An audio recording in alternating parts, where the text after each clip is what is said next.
Kita mulai ya. Assalamualaikum warahmatullahi wabarakatuh.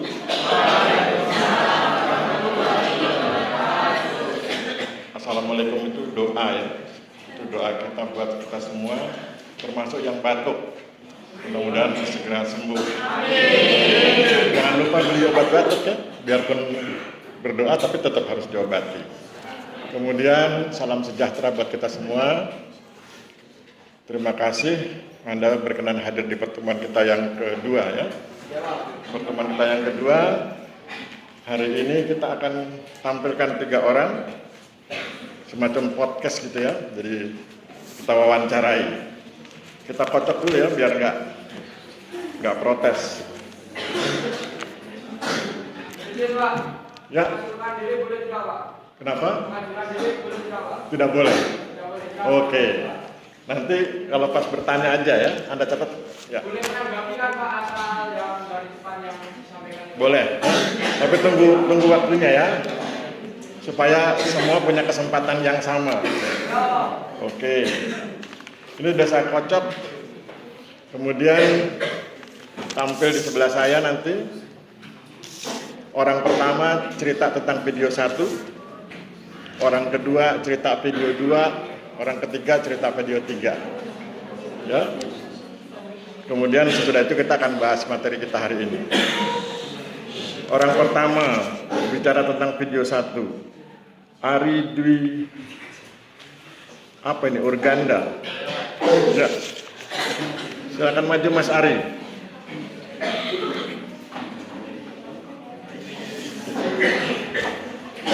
Kita dengarkan Mas Ari cerita ya. Silakan duduk. Nanti bisa dilihat di YouTube ya. Oke. Mas Ari, video 1 itu tentang apa? Tentang senior ke Kabupaten Kediri, Pak, untuk melakukan pemaparan. Kabupaten atau kota? Kota Kediri, Pak. Oke. Beda ya? Siapa? Kabupaten Kediri dengan melakukan program kerja penataan Kota Kediri, desa-desanya, Pak. Ya, apa yang ditata? Kenapa? Yang ditata apanya? Penataan desanya, Pak. Nggak mungkin kalau yang ditata desa. Kalau menata desa itu tugasnya Kementerian Dalam Negeri. Kalau Kementerian Agraria bukan menata desa, menata apa? Batas-batas wilayahnya itu. Bukan juga, itu tugas Kementerian Dalam Negeri. Bidangnya, Pak. Menata data. Datanya. Data bidang tanahnya. Tanahnya, Pak. Oke. Jadi senior Anda itu ke kantor Pertanahan Kota Kediri menata data bidang tanah. Kemudian supaya lebih fokus, tidak terlalu luas wilayahnya, kan Kota Kediri luas. Ya. Dia ambil satu desa kan, Ya, satu Pak. kelurahan. Kelurahan apa? Kota Kediri, Pak. Kelurahan bukan nggak mungkin Kelurahan ya, Pak. Rejomulyo bukan? Iya, Pak. Oke. Sekarang cerita. Gunakan mikrofon biar yang lain dengar.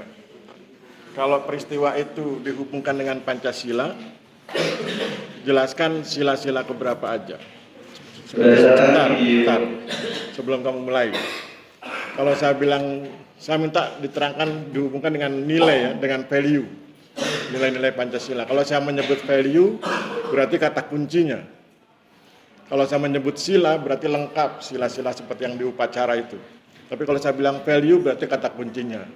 Sila pertama ketuhanan, sila kedua kemanusiaan, sila ketiga kebangsaan, sila keempat kerakyatan, sila kelima keadilan. Ya. Jadi value-nya. Silakan Mas, hubungkan kegiatan itu, kegiatan yang Anda ceritakan tentang senior itu dengan 5 value itu. Berdasarkan video yang saya lihat dari senior tentang value Pancasila yang pertama, tentang ketuhanan yang Maha Esa. Senior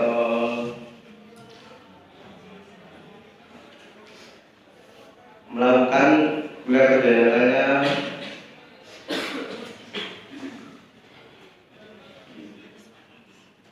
Saya bantu cara berpikir ya. Cara berpikir itu kalau Anda sedang menyampaikan argumentasi, jangan melebar. Kalau Anda bilang kegiatan senior itu kan luas sekali. Tapi fokus ke materi yang lebih sempit. Apa itu?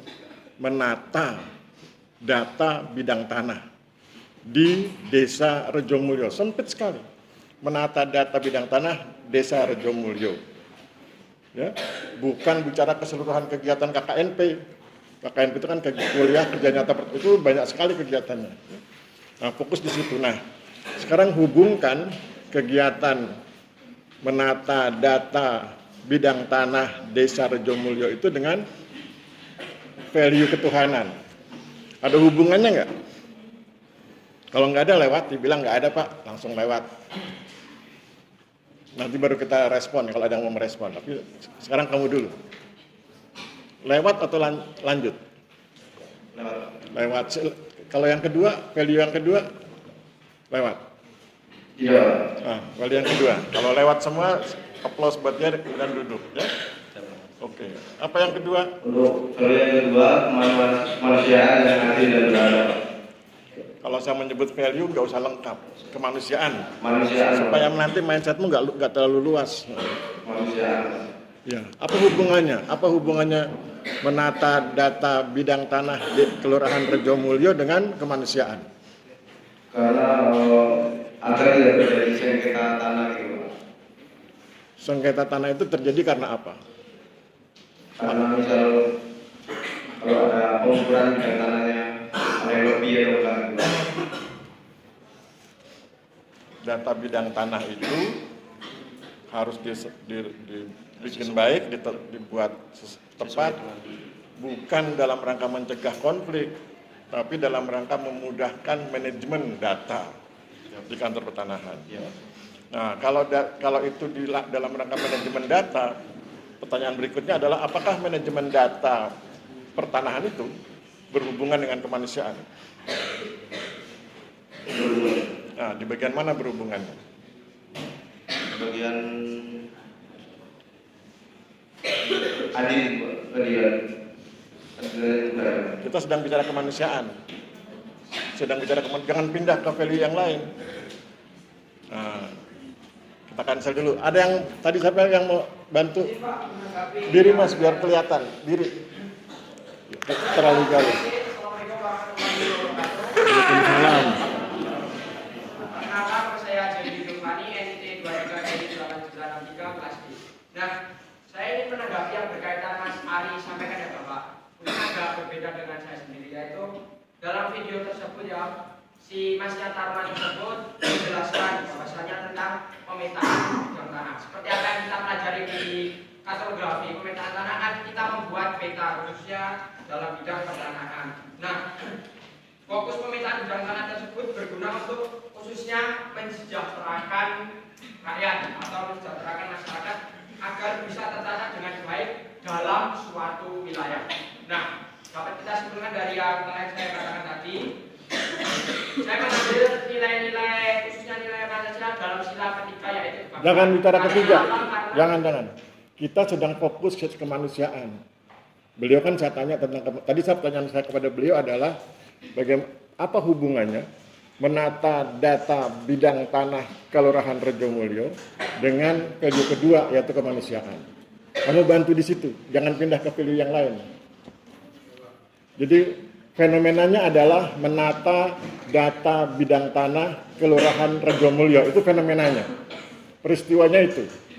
Nah, kemudian kamu sebagai orang yang sudah belajar Pancasila, ini ada value kedua ini kemanusiaan. Hubungkan kegiatan itu, fenomena itu dengan kemanusiaan. Silakan. Untuk itu kan dari value keempat yang kemanusiaan ya Pak ya. Nah, dari dapat dibuka dari pembuatan peta tersebut sehingga bisa mengetahui bidang peta dan bukan pembuatan peta. Menata data bidang tanah itu bukan buat peta. Itu memperbaiki arsip di kantor pertanahan. Saya perhatikan perintahnya ya. Ada fenomena menata bidang. Tadi kan kita sudah ngobrol ini. Kita sedang ngobrol.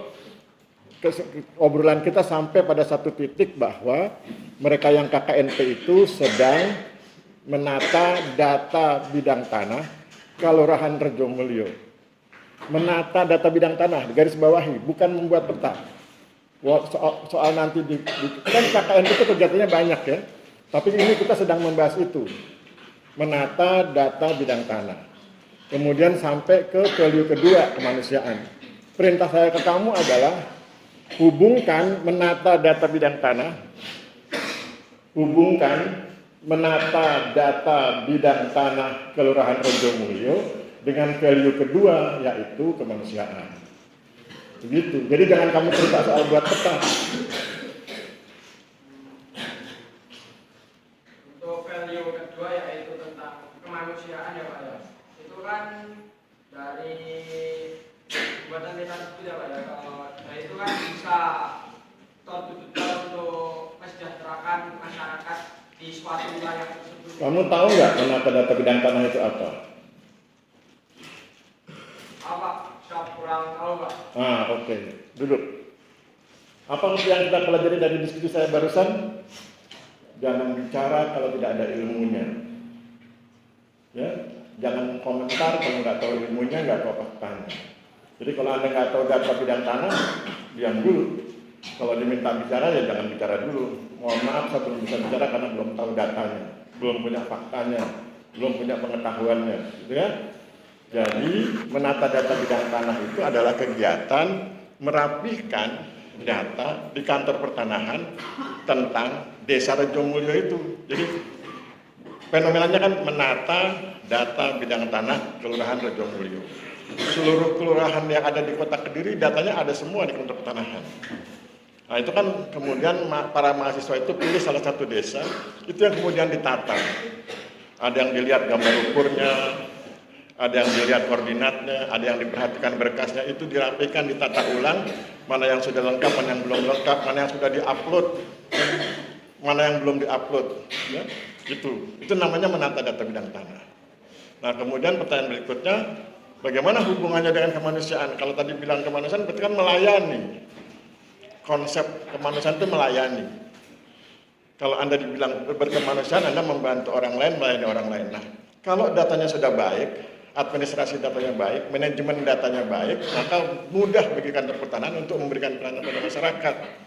Itu jadi fenomena itu dalam konteks kemanusiaan artinya memudahkan pelayanan, memberi kemudahan pelayanan, memberi pelayanan prima, memberi pelayanan terbaik, itu aspek kemanusiaannya di situ. Gitu ya. Itu. Oke, kita lanjut. Selain yang kedua berapa lagi? Yang satu kita cancel. Yang kedua, selain kedua apa lagi, Mas? Yang kedua, yang berapa? keadilan sosial bagi seluruh Indonesia. Keadilan gitu aja ya. Oke, yang keadilan gimana? Apa hubungannya menata data bidang tanah dengan keadilan?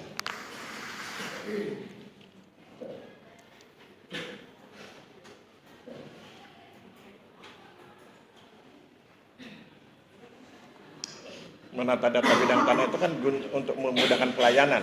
Nah, kemudian hubungkan dengan keadilan. Cluenya itu menata data bidang tanah itu memudahkan kantor pertanahan memberi pelayanan pada masyarakat, memudahkan memberikan pelayanan. Oke, itu cluenya. Sementara di sisi lain kita sedang menggunakan perspektif Pancasila, kita sedang bicara keadilan. Nah, hubungkan itu, bisa nggak? Memudahkan masyarakat. Aspek keadilannya di mana? Agar tidak terjadi sengketa itu. Kamu selalu lari ke sengketa, jangan bicara sengketa, bicara keadilan dulu. Ada yang bisa bantu? Ada? Saya ulang fenomenanya. Fenomenanya adalah menata data bidang tanah Kelurahan Rejomulyo. Itu menatanya di kantor pertanahan. Kemudian cluenya adalah penataan itu berguna untuk memudahkan pemberian pelayanan, memberi pelayanan yang baik buat masyarakat. Kemudian Anda sedang menggunakan perspektif keadilan. Value yang Anda gunakan keadilan. Siapa di antara Anda yang hadir di sini yang bisa menghubungkan itu? Menghubungkan tiga hal itu. Angkat tangan aja, happy aja, salah nggak apa-apa. Yang tadi juga kalau mau nyoba silakan. Mau nyoba lagi? Mas yang tadi itu? Angkat tangan aja nggak apa-apa, kita mahasiswa boleh salah. Dosen aja boleh salah, apalagi mahasiswa. Siapa yang berani mencoba? Ada fenomena menata data bidang tanah itu nanti berguna untuk memberi pelayanan pada masyarakat, sedangkan Anda di sini sedang bicara tentang aspek keadilan. Bagaimana menghubungkan itu? Tunjukkan bahwa kegiatan itu relevan dengan value yang kelima ya, keadilan. Kalau nanti mau ditambah keadilan sosial, berarti kesejahteraan juga boleh. Silakan. Siapa di antara Anda yang berani mencoba? Berani salah? Izin Bapak. Ya. Izin Bapak, perkenalkan nama saya Atta Lubis. Ya. Dari 23 DI 8941. Oke. Poin tadi yang Bapak sampaikan adalah value kelima yaitu keadilan. Ya. Value keadilan kita sempitkan apa itu namanya emosinya kepada pemetaan bidang tanah. Ya tadi Bapak ya. Apa hubungan dari pemetaan bidang tanah itu? Jangan terjebak ke pemetaan. Kita tidak sedang bicara tentang pemetaan. Siapa? Kita sedang bicara tentang menata. Beda ya. Siap. Memetakan dengan menata itu beda. Kalau memetakan itu membuat peta. Kalau menata itu merapihkan. Penataan bidang tanah. Penataan Ya? bidang tanah. Bukan pemetaan ya. Izin melanjutkan Bapak. Penataan bidang tanah secara tidak langsung jadi Penataan data bidang tanah. Penataan data bidang tanah secara tidak langsung Bapak, masyarakat akan menerima hal positifnya. Yang positif pertama yaitu masyarakat tahu bidang-bidang tanah milik mereka sendiri. Itu yang pertama. Menurut saya keadilan juga itu Bapak.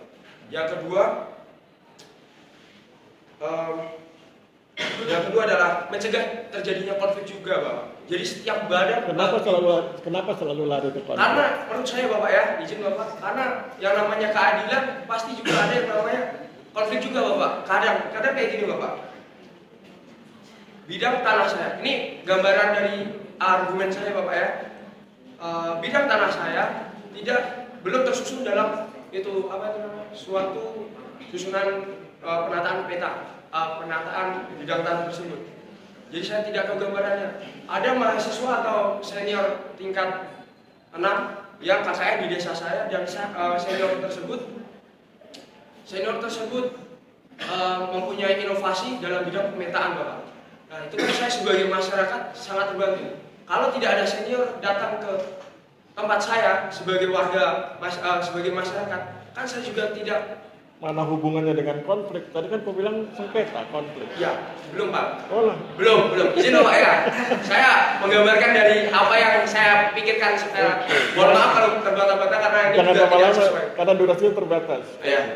Jadi kalau tidak tahu bidang pemetaannya kan mungkin bisa diakui sama bidang apa, sama pihak lain gitu kan.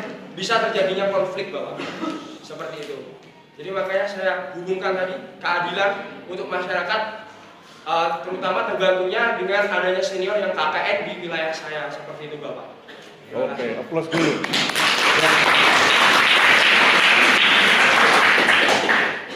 Jadi memang harus berani salah ya, kan mahasiswa biasa ya. Jadi nasihat saya pertama adalah kalau Anda ingin melihat sesuatu dalam hubungannya dengan sesuatu yang lain, kuasai materi sesuatu itu. Anda sedang melihat fenomena X misalnya, dihubungkan dengan perspektif tertentu. Ini fenomenanya, ini perspektifnya. Fenomenanya adalah penataan data bidang tanah. Penataan data bidang tanah itu fenomenanya. Ini perspektifnya. Perspektif yang Anda pilih misalnya keadilan. Maka nanti bisa dikembangkan keadilan versi sila kedua dengan keadilan versi sila kelima. Keadilan versi sila kedua tentang hak dan kewajiban. Keadilan versi sila kelima tentang kesejahteraan. Nanti silakan dipilih. Nah, maka kemudian kalau itu sudah diketahui bahwa keadilan itu ada dua. Keadilan dalam versi sila kedua hak dan kewajiban masyarakat atau warga negara, dan keadilan versi sila kelima yaitu kesejahteraan, maka kemudian baru hubungkan ke sini. Jadi penataan data bidang tanah itu memudahkan kantor pertanahan dalam memberi pelayanan terbaiknya pada masyarakat, sehingga masyarakat bisa terpenuhi dalam hal dua yang tadi. Yang pertama tentang hak dan kewajiban, bahwa setiap warga negara itu berhak mendapatkan informasi tentang bidang tanahnya. Satu, setiap warga negara itu berhak mendapat jaminan kepastian hukum atas bidang tanahnya. Nah, itu terpenuhi dengan pemberian pelayanan pertanahan.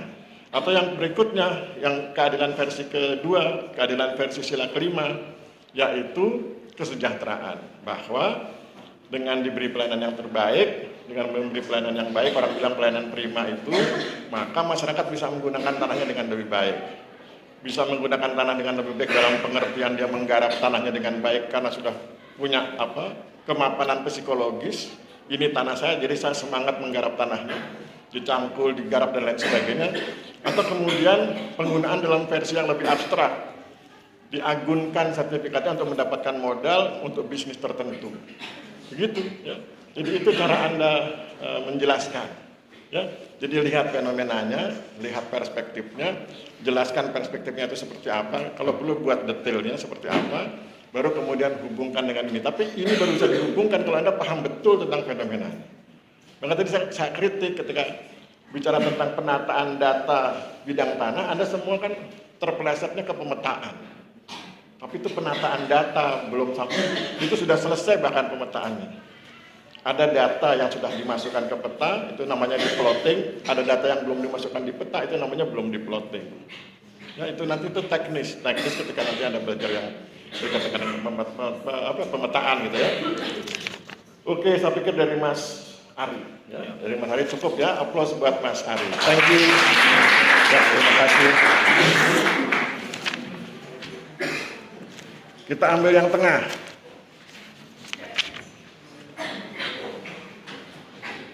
Yang tengah. Ada yang namanya Wati di sini? Mana? Ada berapa orang? Yang namanya Wati berapa orang di sini? Wati. W-A-T-I, W-A-W-T-I-T. Wati. Ada yang angkat tangan? Satu. Namanya Dewi Rahmawati. Oh iya. Jangan lupa dengan namanya ya. Anda harus hafal nama lengkapnya sehingga kemudian tahu. Silakan.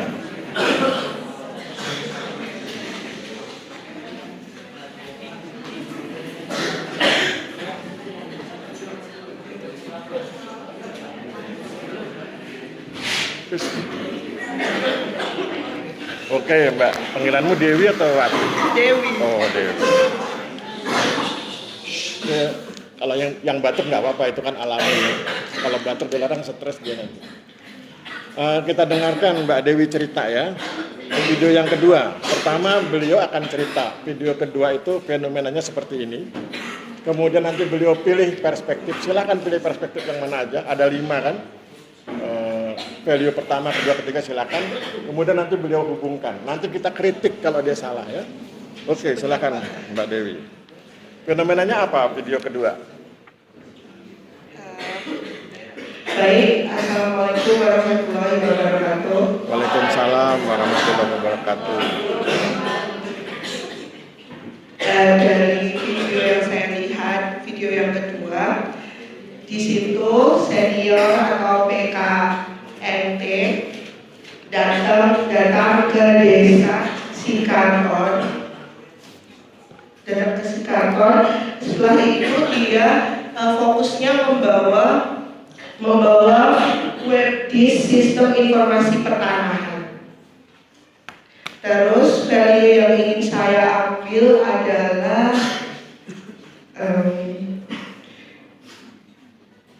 saya ingin mengambil 1, 2, 3, 4, 5 pilih. keadilan.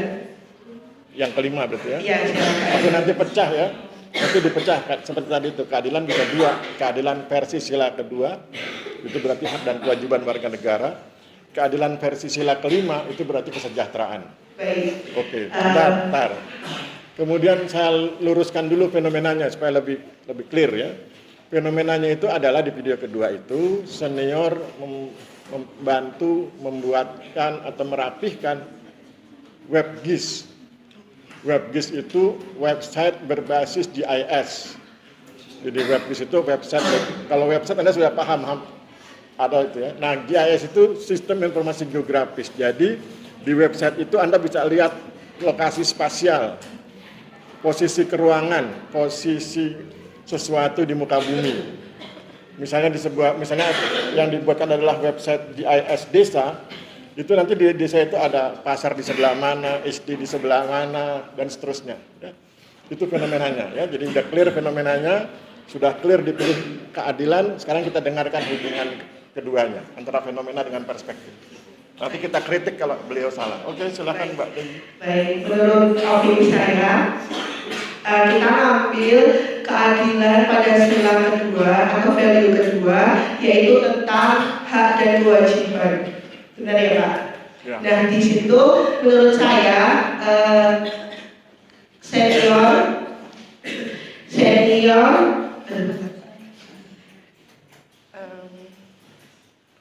oke. Jadi di situ otomatis saat senior datang ke desa Sri Karton, di sana kan berarti webdis sistem informasi pertanahannya menurut mereka itu belum rapi. Jadi mereka ingin merapikannya. Nah, kenapa saya memilih keadilan? Karena dengan mereka datang ke sana, pendataan.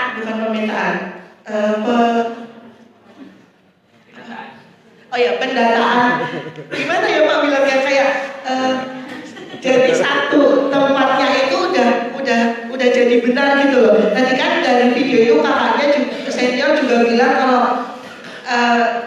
suatu wilayah jarang banget yang membatas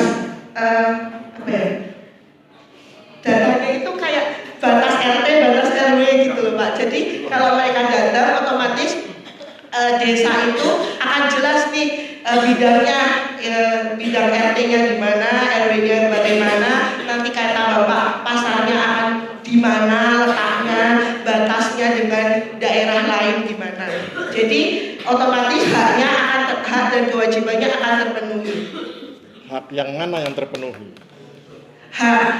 Misalkan suatu desa itu tadi berarti haknya misalkan lingkup kecil aja, misalkan 1 hektar, nah berarti dia harus punya hak 1 hektar itu. Kalau melebihi itu tidak boleh, kurang juga tidak boleh. Menurut saya, pas. Gimana ya Pak? Sebentar, saya bantu tentang hak ya. Jadi dalam konteks WebGIS, dalam konteks website GIS, ya. warga negara atau masyarakat itu berhak mendapat informasi tentang domisilinya. Warga berhak mendapatkan informasi tentang domisilinya, baik tekstual maupun spasial. Saya ulang kalimatnya. Warga negara berhak mendapat informasi tentang domisilinya. Domisili Anda tahu domisili itu? Tempat dia tinggal. Baik secara tekstual maupun spasial. Tekstual itu misalnya begini. Nomor sekian, RT sekian, RW sekian. Misalnya rumah Mbak Dewi itu nomor 12, RT 5, RW 12, kelurahan Serikaton tadi misalnya begitu. Itu tekstual. Kemudian spasialnya, itu di posisinya di mana? Ada petanya. Nah itu pemenuhan hak. Begitu Mbak? Iya. Gitu ya? Iya, betul. Oke. Terus apa lagi? Menurut saya itu aja. Kan ada 2 itu, ada 2, yang keadilan versi sila kedua, keadilan versi sila kelima. Berarti sekarang keadilan pada versi kelima yaitu tentang kesejahteraan. Kalau senior datang ke sana, tadi yang Bapak bilang, masyarakat akan mendapatkan haknya secara tekstual ataupun spasial. Nah, dengan mereka tahu, mereka mendapatkan informasi di mana sih letaknya bidang tanah dia, bidang rumahnya, misalkan rumah dia di sini, otomatis, nah udah tanpa itu di situ, si A di sini, si B di sini, udah jelas informasinya, sudah dikukuhkan di kantor pertanahan, otomatis akan mengurangi perselisihan. Nah, kenapa harus lari ke? Kelihatannya kelas D suka dengan konflik ya. Hampir semua selalu bicara konflik. Hubungkan dengan kesejahteraan, jangan dengan perselisihan. Bahwa kalau sudah diketahui domisilinya secara spasial dan tekstual, kan lebih mudah bagi Anda mempromosikan bisnis Anda. Misalnya Anda buka rumah makan, mudah promosinya sehingga GoFood bisa datang. Ya? Jadi itu bisa meningkatkan pendapatan dan itu bisa meningkatkan kesejahteraan. Jadi kejelasan domisili secara tekstual maupun spasial itu memudahkan Anda berkomunikasi dengan orang lain untuk menuju ke tempat Anda. Alamatnya itu jelas, ada petanya, ya. Kan Anda sering bilang Sherlock gitu kan? Nah, itu kan spasial. Sherlock itu spasial, tekstual nanti ditulis. Dan kalau itu sudah jelas kan gampang. Anda bisa promosi rumah makan Dewi masakan Padang gitu kan? Kemudian ditulis secara spesial, secara tekstual, kemudian tulis atau Sherlock begitu. Sehingga kemudian nanti GoFood, Shopee semua datang ke situ. Itu bisa meningkatkan kesejahteraan. Itu baru Mbak Dewi. Mungkin ada sekian banyak orang yang lain. Kalau misalnya desa itu ada 1.000 orang, ada sekian ratus pengusaha tertentu, ada UMKM. Nah, itu bisa meningkatkan pendapatan. Itu yang saya maksud dengan kesejahteraan. Oke? Berarti kayak misalkan boleh saya coba sekali lagi Pak? Ya. Berarti kalau keadilan menurut sila kelima itu kesejahteraan, berarti saat setiap warga mendapatkan informasi yang jelas tentang tanah dia, berarti misalkan si masyarakat itu ingin menjual tanahnya, dia akan lebih mudah promosi. Iya, lebih mudah jelas, karena kan kalau tanah itu kata orang tua saya itu jodoh-jodohan dan sama harus jelas itu tanahnya di mana, siapa yang memegang apa namanya Pak, maaf, sertifikat tanahnya itu siapa, dan harus jelas juga keluarganya nanti siapa yang harus bertanda tangan, istrinya dan lain sebagainya, itu akan lebih mudah. Terima kasih. Mohon maaf jika ada salah kata. Oke. Sudah mulai jelas ya. Hindari konflik ya. Karena kelas dia dari tadi selalu larinya ke konflik. Orang ketiga ya. Kita cari orang ketiga. Kalau di drama Korea orang ketiga dimarahi ya. Siapa yang tulis dengan pena merah? Gak ada? Saya baca ada. Oh iya, silakan ke depan. Namanya Happy, benar.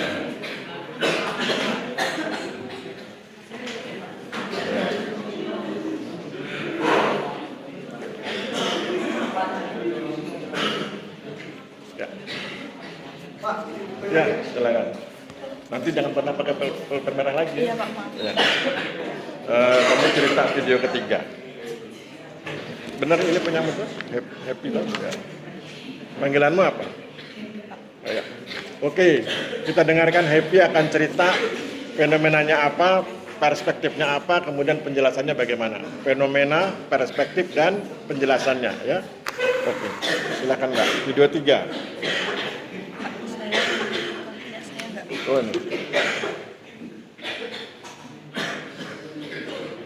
Oke.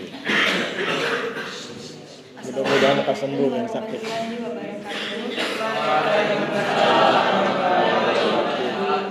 Di sini saya akan menjelaskan tentang video yang ketiga, tentang kegiatan KKN yang dilakukan oleh senior semester 6 Kabupaten Dompu.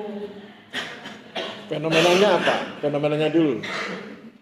Fenomenanya apa? KKN-nya itu ngapain?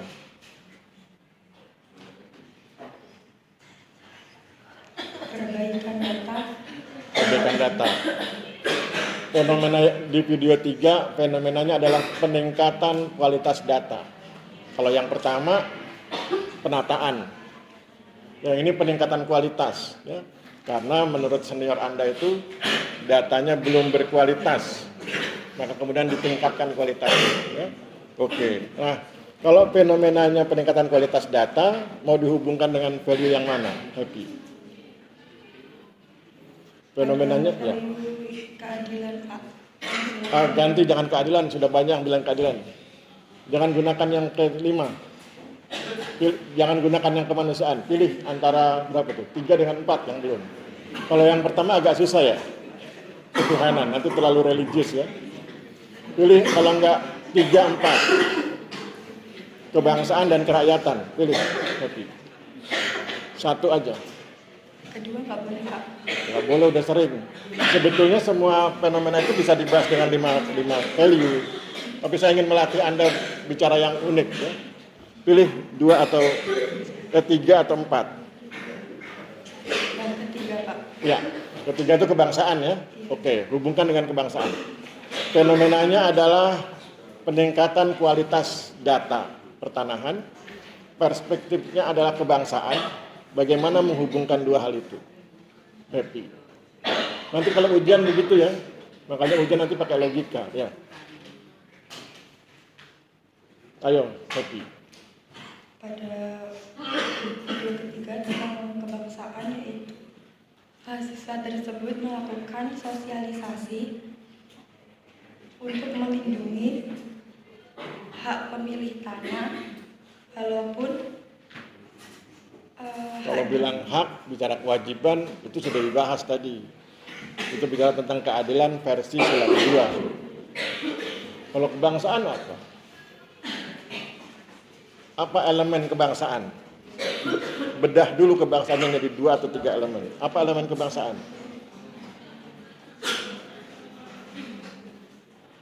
Kalau Anda nggak bisa bedah ini, Anda nggak bisa bahas ini.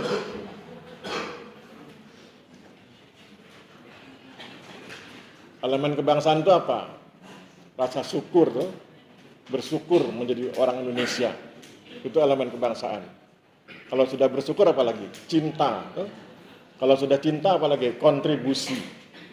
Bersyukur, cinta, kontributif. Anda bersyukur pada Tuhan Yang Maha Esa bahwa Anda menjadi orang Indonesia, karena kalau Anda jadi orang dunia, Anda nggak punya negara sekarang. Bersyukur. Kemudian cinta.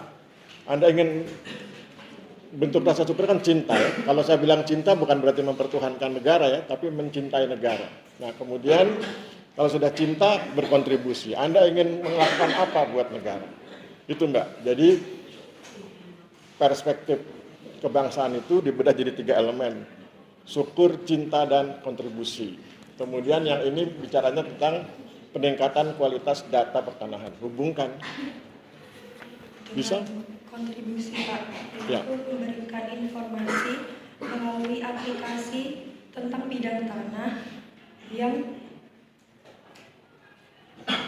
berbidang tanah yang bersertifikat dengan melihat akses yang digambar. Oke.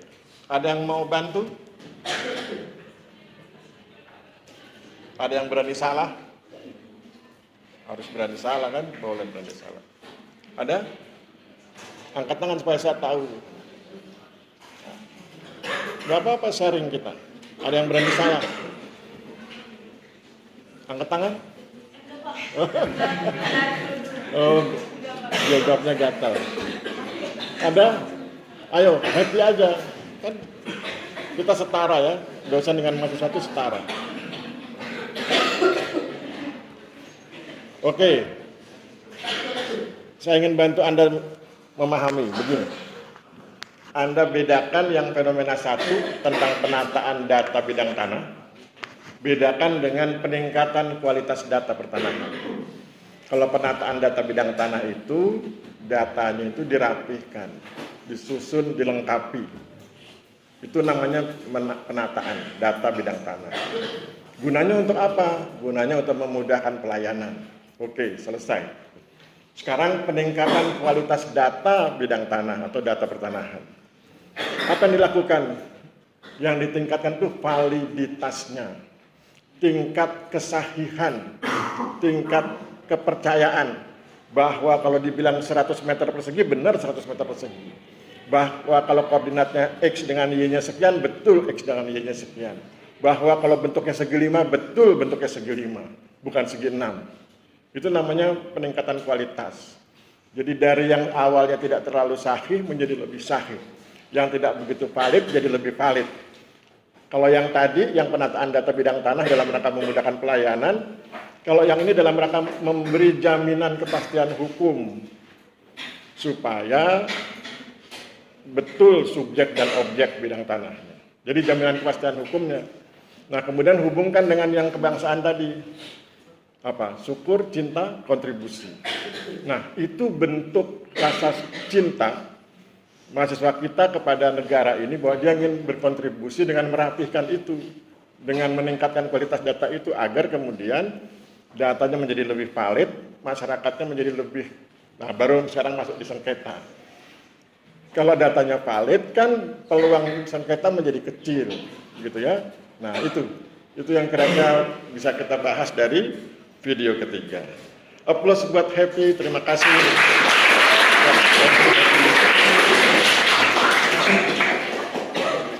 Nasihatnya adalah jangan pernah nulis dengan tinta merah ya. Nanti kalau ujian jangan nulis dengan tinta merah. Karena ada beberapa ini cuma yang ketahuan baru happy. Ini misalnya, ini contoh yang pakai tinta merah, Renta Dwi Septiani. Nah, itu daerah sini daerah tinta merah ya. Oke. Kita selesai ya, kita bahas videonya. Sekarang kita masuk ke materi hari ini sebelum kita bubar.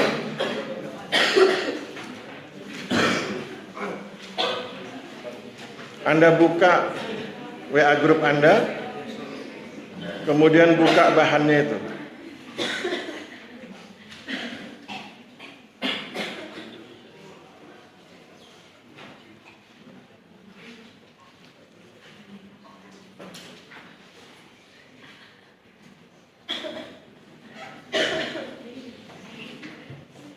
Ya, ini pendidikan Pancasila sudah ya, sudah ada Anda buka ya. Jadi pendidikan kan mata kuliah kita kan PPKN ya, Pendidikan Pancasila dan Kewarganegaraan. Kemudian dengan saya kita belajar pendidikan Pancasila. Hari ini kita belajar tentang sejarah perjuangan bangsa bagian pertama. Karena materinya banyak jadi saya pecah jadi bagian kedua nanti di pertemuan berikut. Nah, cara saya mengajar tentang sejarah perjuangan bangsa bukan cerita tahun sekian begini, tahun sekian begitu. Itu bukan begitu, karena kalau Anda pengen tahu sejarah seperti itu, buka aja di Google. Ya. Anda buka sejarah perjuangan bangsa Indonesia dari sejak kapan silahkan. Sejak Kutai misalnya, tahun 400. Ya, itu. Nah, yang saya ingin ajarkan kepada Anda adalah bagaimana berhikmah. Berhikmah itu mengambil manfaat dari sejarah perjuangan bangsa.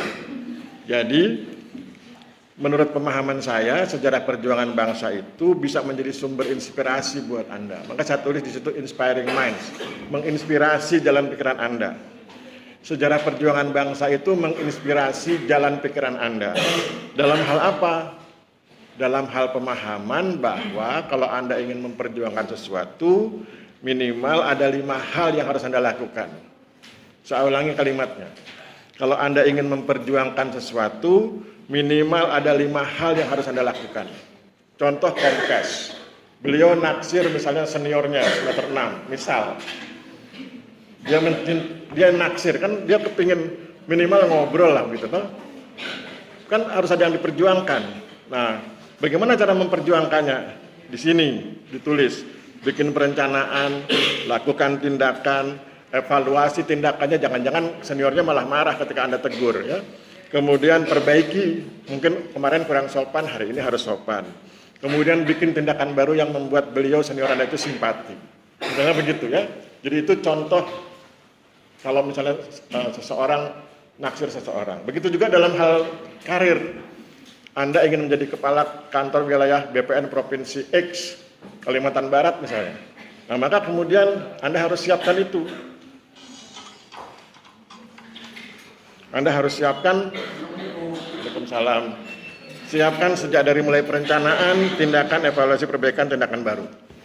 Kita ambil contoh, saya paling senang ambil contoh itu Perang Diponegoro ya. Jadi kalau Anda lihat Perang Diponegoro itu kan direncanakan dengan baik. Bagaimana Pangeran Diponegoro itu merencanakan pasukannya dengan baik. Dia tiru sistem kekaisaran Utsmaniyah itu, ya, dengan segala macam pembagian kelompok pasukannya itu. Kemudian dia terapkan strategi tertentu, itu kan perencanaan. Nanti teknik berperangnya begini, teknik gerilyanya begini, markasnya di sini dan lain sebagainya. Sesudah itu bertindak. Perjuangan Diponegoro itu kan melalui tindakan. Kalau cuma ngomong itu nggak jadi perang. Ya. Maka kemudian tindakan berperang. Sesudah itu evaluasi. Oh ternyata di bagian sini medan pertempuran ini kalah karena ini, di bagian ini menang karena ini. Dievaluasi. Sesudah itu diperbaiki. Kemudian bikin tindakan baru. Gitu, ya. Itu teknik berjuang. Kalau kemudian Anda bilang, Pak Aris, tapi kan Pangeran Diponegoro tertangkap. Dia tertangkap bukan karena dia kalah perang. Dia tertangkap karena Gubernur Jenderal Belandanya itu menyalahi gaya militer itu loh. Jadi mengkhianati, orang bilangnya konvensi Jenewa ya. Kalau di konvensi Jenewa itu kalau orang Burundi nggak boleh ditangkap. Nah itu mengkhianati. Jadi dalam tradisi militer itu disebut sebagai perilaku tak bermoral ya. Perilaku tak bermoral itu mengundang orang berdiskusi atau berunding, tapi kemudian yang diajak berunding ditangkap. Itu perilaku tak bermoral. Itu urusan Belanda. Soal dia tidak berperilaku tidak bermoral. Tapi bagi kita, yang penting begitu cara berjuang ya. Bikin perencanaan yang baik, lakukan tindakan, evaluasi, perbaiki, bikin tindakan baru. Kemudian di slide berikut, Anda lihat 4 pilar kebangsaan itu, Pancasila, UUD 45, NKRI, Bhinneka Tunggal Ika, itu pilar. Jadi kalau mau dibahas, pembahasannya harus dalam konteks pengambilan manfaat. Bagaimana memanfaatkan 4 hal itu, bukan membahas dalam artian mengganti. Karena kalau mengganti kan pilarnya runtuh, ya, pilar kebangsaannya runtuh. Kemudian kalau bicara Pancasila, itu ada Pancasila dalam arti etimologi. Secara etimologi itu kebahasaan ya. Etimologi adalah cabang ilmu linguistik yang mempelajari asal-usul suatu kata. Etimologi. Nah, kalau secara etimologi Pancasila itu berasal dari bahasa apa begitu ya, Sanskerta, terus Panca berarti 5 dan seterusnya. Itu etimologi. Kemudian kalau terminologi itu istilah. Jadi Pancasila yang kita akui, yang kita diskusikan berkali-kali ini bukan Pancasila versi yang lain, tapi Pancasila versi Undang-Undang Dasar 1945. Pancasila yang ada di konstitusi, bukan Pancasila versi orang lain. Karena bisa aja saya bikin Pancasila tapi isinya beda. Suka-suka saya bikin Pancasila 5, tapi itu bukan yang kita bahas. Itu bukan Pancasila yang sah. Pancasila yang sah adalah Pancasila yang ada di Undang-Undang Dasar 1945. Kemudian Pancasila secara histori. Histori itu sejarah. Ya. Bahwa Pancasila itu sudah ada sejak zaman dulu dan seterusnya. Kemudian di sini ada tentang sejarah perjuangan bangsa, dikasih contoh beberapa kerajaan. Kemudian ada slide yang agak terakhir itu tentang kerajaan besar di Indonesia. Ya. Ada sekian banyak, di bagian bawah saya tulis dan lain-lain. Itu untuk memberi kesempatan bagi Anda kalau ternyata ada kerajaan Anda yang belum masuk di sini. Anda berasal dari satu wilayah, Anda tahu di wilayah itu ada kerajaan yang namanya belum ada di sini. Nah, itu tinggal Anda tambahkan. Ya. Kemudian ada slide tentang generasi milenial, itu nanti bisa Anda baca sendiri. Nah, ini terakhir, slide terakhir. Slide terakhir itu tentang nasihat, semacam motivasi begitu. If you can dream it, you can do it. If you can dream it, you can do it. Jika Anda dapat memimpikannya, maka Anda akan dapat melakukannya. Pengertian mimpi ini bukannya tidur ya. Jika Anda dapat memimpikannya, jika Anda dapat membayangkan, jika Anda berangan-angan, jika Anda bercita-cita menjadi birokrat pertanahan atau menjadi pengusaha pertanahan, maka Anda tentu bisa melakukannya. Nah, ketika Anda bilang bisa melakukan, itu tentu bertahap. Tidak dalam waktu singkat. Seperti pengalaman saya, 18 tahun baru bisa jadi dosen. Doanya tahun 1981, Tuhan mengabulkannya 99. Jadi kan butuh waktu 18 tahun. Anda juga mungkin begitu. Kalau hari ini Anda mulai berdoa ingin menjadi pengusaha pertanahan, ahli perusahaan yang punya kapasitas memetakan, nah mungkin 18 tahun lagi Anda baru jadi direktur perusahaan X dengan wilayah kerja seluruh Indonesia di bidang pemetaan. Misalnya begitu. Jadi itu ya. Jadi yang perlu digarisbawahi adalah yang tadi itu. Ya, bahwa if you can dream it, you can do it. Oke, sebelum bubar ada pertanyaan? Sharing, yang mau sharing? Nggak ada. Tadi awalnya semangat. Capek ya? Oke. Tetap kita doakan yang batuk segera sembuh. Tapi nasihatnya adalah segera minum obat. Ya, kan ada klinik ya, minta obat ke klinik. Saya pikir demikian, kalau nggak ada pertanyaan kita akhiri. Wabillahi taufiq wal hidayah. Wassalamualaikum warahmatullahi wabarakatuh. Terima kasih dan selamat sore.